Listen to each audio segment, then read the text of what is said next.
Assalamualaikum warahmatullahi wabarakatuh. Perkenalkan, nama saya Ikhwan Nurrozi, NPM mahasiswa 1803101160. Pada kesempatan yang berbahagia ini kita bakalan membahas tentang hukum persaingan usaha dengan tema monopoli. Apa itu monopoli? Bakalan kita bahas pada kesempatan ini. Oke teman-teman, pada kesempatan kali ini kita bakalan membahas tentang apa itu monopoli. Nah, monopoli secara bahasa berasal dari dua kata Yunani, yaitu monos dan polen. Nah, monos sendiri berarti penjual, sedangkan polen berarti sendiri. Nah, jadi secara bahasa monopoli adalah keadaan di mana hanya ada satu penjual tunggal untuk menentukan harga. Jadi dalam suatu keadaan secara bahasa monopoli itu adalah di mana keadaan hanya ada satu penjual, dia yang menentukan harga. Nah, kemudian apa pengertian monopoli menurut undang-undang? Monopoli menurut undang-undang itu terdapat pada pasal 1 Undang-Undang Nomor 5 Tahun 99, yaitu monopoli diartikan sebagai bentuk penguasaan atas produk dan atau pemasaran barang dan atau atas penggunaan jasa tertentu oleh satu pelaku usaha atau satu kelompok pelaku usaha. Nah, jadi berdasarkan pengertian ini, monopoli adalah di mana keadaan penguasaan atas suatu barang atau jasa yang hanya dipegang oleh satu orang saja atau satu kelompok saja. Apakah monopoli dilarang di Indonesia? Untuk menjawab pertanyaan ini, monopoli sebenarnya tidak dilarang sepanjang hal itu atas hasil usaha pelaku yang bersangkutan secara fair. Nah, misalnya di sini pelaku usaha A memproduksi suatu barang baru di satu pasar, otomatis pelaku usaha tersebut sebagai orang yang monopoli. Kemudian muncul pertanyaan nih, jika monopoli tidak dilarang, maka tindakan apa yang sebenarnya dilarang di Indonesia? Untuk menjawab pertanyaan ini, kita harus melihat lagi tindakan apa yang dilarang di Indonesia. Yang dilarang oleh UU adalah sebetulnya praktik monopolinya. Terdapat dalam Undang-Undang Nomor 5 Tahun 1999, yaitu adalah praktik monopoli yang mengakibatkan persaingan usaha menjadi tidak sehat pada pasar yang bersangkutan. Nih, misal pelaku usaha B ingin memproduksi barang seperti yang diproduksi pelaku A, maka pelaku usaha A tidak boleh melakukan hambatan atau entry barrier supaya pelaku usaha B tidak dapat memproduksi barang-barang yang sama tersebut. Kemudian apa latar belakang lahirnya undang-undang anti monopoli di Indonesia? Karena seperti yang kita ketahui, undang-undang anti monopoli itu lahir pada tahun 99, yaitu undang-undang nomor 5. Nah, apa sih yang latar belakangi terjadinya lahirnya undang-undang ini? Sebetulnya undang-undang ini kalau kita lihat secara historis itu sudah ada draftnya dari 1970. Bahkan kalau kita lihat lebih jauh di negara-negara lain, undang-undang anti monopoli sebenarnya sudah sangat tua. Di Amerika Serikat contohnya, keberadaan undang-undang ini sudah berumur 100 tahun yang dikenal dengan nama Sherman Act. Di Kanada pada tahun 1889 undang-undang tersebut sudah dikenal. Di Jepang juga undang-undang sejenis dengan undang-undang anti monopoli ini sudah ada semenjak 40 tahun yang lalu. Di Jerman sudah sekitar 60 tahun yang lalu, dan terdapat lembaga pengawas dengan nama Bundeskartel AMM, dan di Eropa sudah lama dikenal. Tapi kenapa sih di Indonesia sendiri baru lahir pada tahun 1999? Hal ini ada kaitannya teman-teman dengan krisis yang melanda Indonesia pada tahun 1998. Karena kalau kita berkaca pada rejim-rejim sebelumnya, itu di Indonesia masih ada istilahnya orde baru. Pada masa orde baru banyak hal-hal yang banyak terjadi kejadian monopoli di Indonesia. Praktik monopoli sangat marak di Indonesia, yang mana ada bisnis-bisnis nepotisme pada saat itu. Nah, sehingga ketika terjadi krisis ekonomi pada tahun 1998, IMF, International Monetary Fund, itu melakukan intervensi terhadap Indonesia. Mereka dalam poin perjanjiannya menegaskan untuk membuat suatu undang-undang anti monopoli, sehingga melahirkan suatu persaingan usaha yang sehat. Oke, kemudian apa perbedaan antara monopoli dengan praktik monopoli?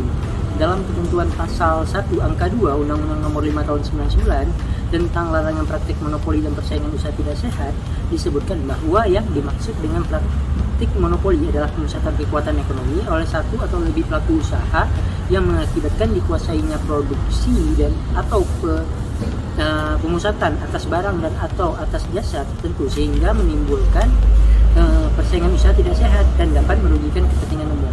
Nah, yang membedakan di sini adalah monopoli tadi berdasarkan pasal 1 angka 1 tadi, dia adalah tindakan yang mana kegiatannya itu hanya sebatas tidak menimbulkan kepada kerugian umum, sedangkan dengan adanya praktek monopoli ini dapat menimbulkan kerugian kepada pelaku usaha lainnya. Nah, mengapa monopoli dilarang Indonesia?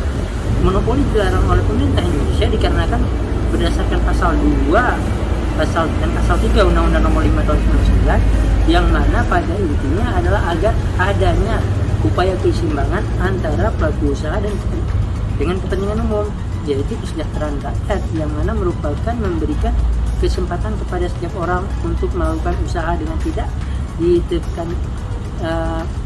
dikalahkan oleh pelaku usaha besar. Nah, sebetulnya hal ini supaya untuk menjamin industri kecil, persaingan usaha yang masyarakat kecil sehingga tidak dirugikan. Nah, makanya kegiatan monopoli ini dilarang. Nah, kemudian muncul hal-hal apa saja yang dilarang dalam praktik monopoli. Untuk mengenai hal-hal apa saja yang dilarang dalam praktik Undang-Undang Praktik Monopoli, Undang-Undang Nomor 5 Tahun 1999, itu ada 4, teman-teman. Yang pertama ada monopoli, kedua monopsoni, ketiga penguasaan pasar, dan yang keempat persekongkolan. Nah, kemudian ada sedikit tambahan mengenai Undang-Undang Nomor 5 Tahun 1999. Secara garis besar, dalam Undang-Undang Nomor 5 Tahun 1999 itu mengatur tentang beberapa poin. Yang pertama itu perjanjian yang dilarang, yaitu apabila ada 2 orang pelaku usaha atau lebih dilarang membuat perjanjian yang bertujuan untuk menguasai pasar yang diikat yang dapat mengakibatkan praktik monopoli. Hal ini diatur dalam pasal 4 sampai pasal 16. Nah, yang kedua, kegiatan yang dilarang.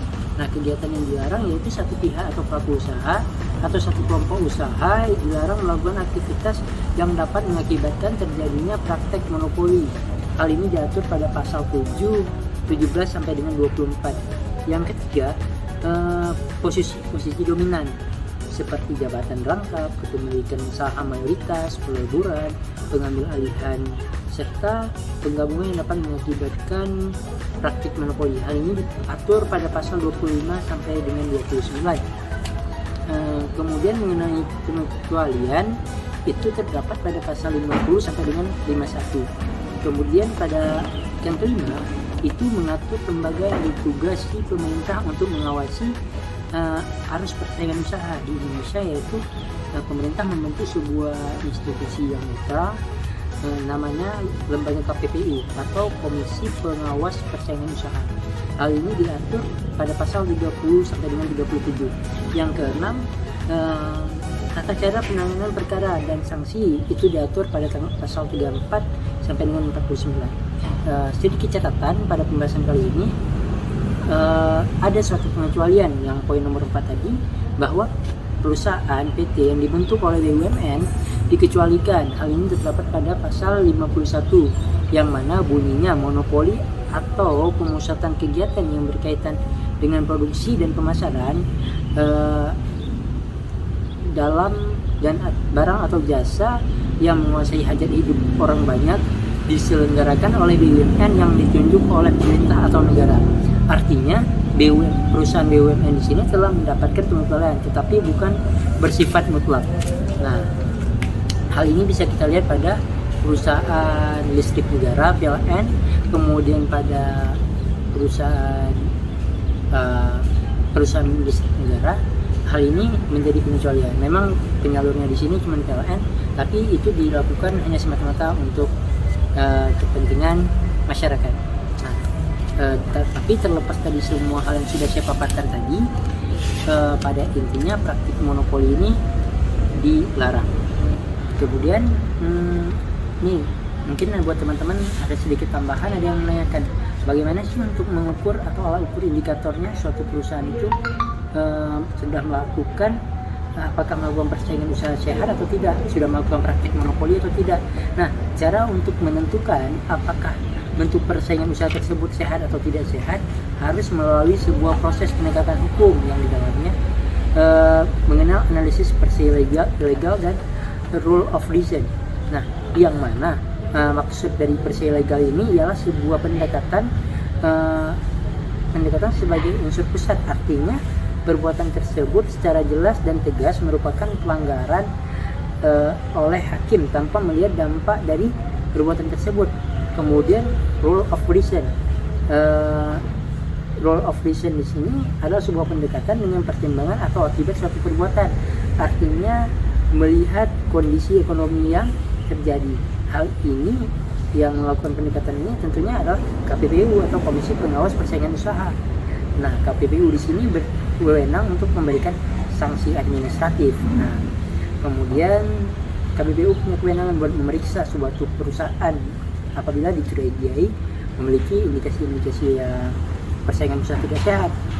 Kemudian sanksinya itu ada dua, ada sanksi administratif dan pidana, baik pidana pokok maupun pidana tambahan.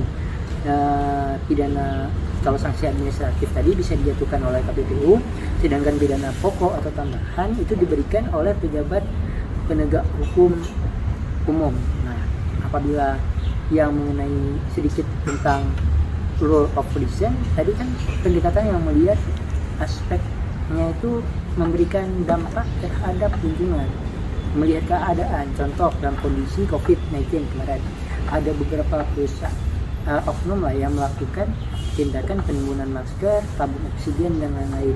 Nah, hal ini bisa masuk ke dalam kategori praktik monopoli sehingga dilarang. Kenapa? Karena kondisi kemarin itu masker merupakan benda yang paling dicari dan tabung oksigen juga hal yang dibutuhkan, sedangkan orang-orang yang menimbun masker, menimbun oksigen itu merupakan tindakan yang dilarang. Oke, sekian pada kesempatan kali ini. Lebih dan kurang saya mohon maaf. See you next video. Bye bye.